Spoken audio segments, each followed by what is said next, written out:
One of the lowest rated movies ever, War of the Worlds, the 2025 Ice Cube edition. It was so bad, I had to watch it.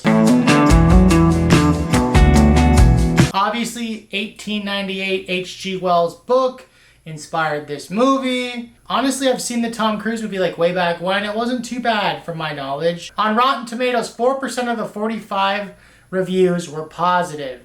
It had one of the lowest scores ever when it comes to movies. Just in case you do not believe me, here's the reviews right here. Why did they make this movie? Why did they make this movie in the perspective it did?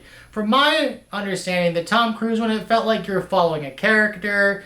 You were watching him trying to save people. I don't remember it, to be honest, and I didn't rewatch it, but I just remember he's like trying to save probably him and his family. One of the Fanning kids, Dakota Fanning, was in that shit, I'm pretty sure. That's all I can say about the old one because I haven't watched it in probably 20 years. Will Radford is a part of a surveillance program in this movie, and honestly, it was a little triggering, bro, because throughout the entire movie, there's just Teams messages going off. If you work in corporate America, do not watch War of the Worlds because you're gonna get PTSD from all of the Teams notifications. That alone will mess with you for days. All jokes aside, there's gonna be a lot of jokes in this review because it was genuinely that bad. Clearly, aliens come to Earth. They're gonna fuck a bunch of shit up. The government is creating this overarching evil tech called Goliath, and that's the only reason why these robo-aliens are coming to Earth and to destroy Earth. And you get to find out that his son is anonymous, or whatever they call anonymous in this movie, and it's like kind of cringe. And if you're Gen Z, Roderick is probably the only reason why you watch this movie. And for me, as a person who loved Desperate Housewives, and more importantly, as a person who loved Eva Longoria and Desperate Housewives, and the only reason why I have a love for the big booty Latinas is because of Eva Longoria. This is one of the main reasons why I watched the movie. I just feel like the execution of this movie was dumb. I'm so sorry. Ice Cube has been in some good movies.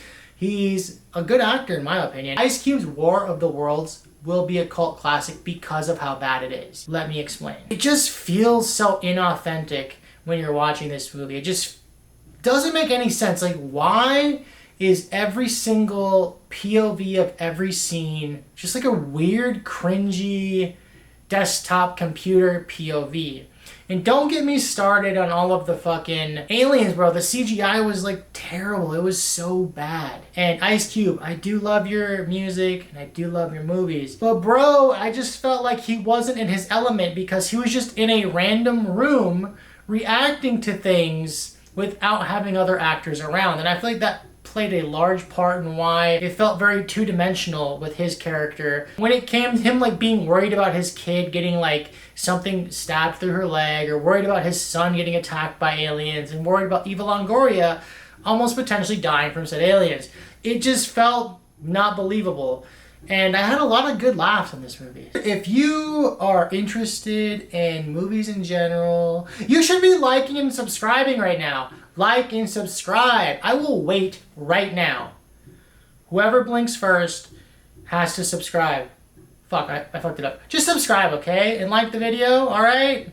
I believe in you. Well, let's get back to the movie. But first, let's get into some characters. Ice Cube as Will Radford. Eva Longoria as Dr. Sandra Salas. Clark Gregg as Donald Briggs. Iman Benson as Faith Radford. Henry Hunter Hall as Dave Radford. Devon Bostick as Mark Goodman, Michael O'Neill as Walter Crystal, Andrea Savage as Sheila Jeffries, Jim Meskimen as the President of the United States. Let's talk about Roderick, bro. His whole character was one big ad for Amazon. I love how they included in the movie that, like, yo, low-key, Amazon may have drones flying your packages one day. And who better to trust at the end of the world, none other than Roderick the motherfucking drone driver.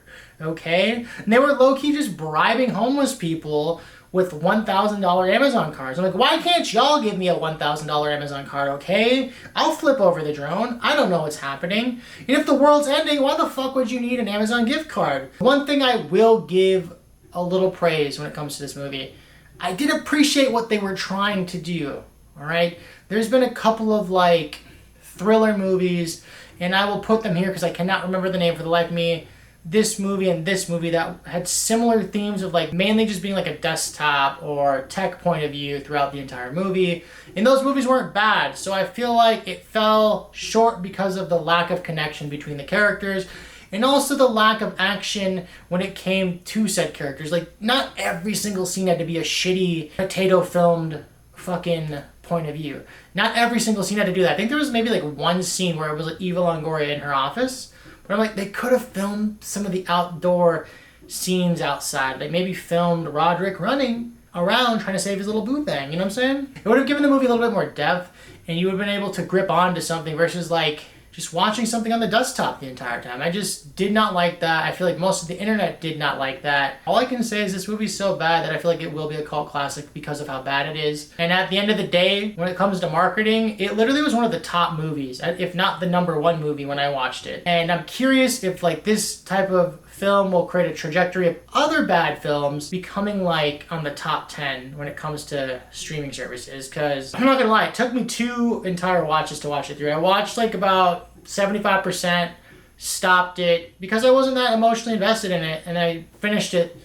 literally 3 days later just so I could make this review. Maybe don't watch this movie, okay? This is like the first time I've never recommended watching a movie, but if you have Prime, give it a watch, but don't go out of your way to pay for Prime to watch the movie. That's all I'm trying to say. What can you do? If the movie's bad, it's bad, and I usually take everything with a grain of salt. I'm always like, don't trust the reviews, trust the reviews. Trust the reviews. This Ice Cube movie felt like Are We There Yet combined with Independence Day, and it ended up being a complete disaster. I'm sorry, it just came to me last second. I had to cook it one more time. If you enjoyed this review and you want me to review more movies that actually aren't good, please list down below in the comments movies that you believe are historically bad. And if you want me to cook them, and if you want me to roast the movies, please make sure to comment them down below. I will try my best to watch them, because I kind of enjoyed doing a roast when it came to this movie. Like, comment, and subscribe, and until next time. I don't know why I saluted y'all, but until next time.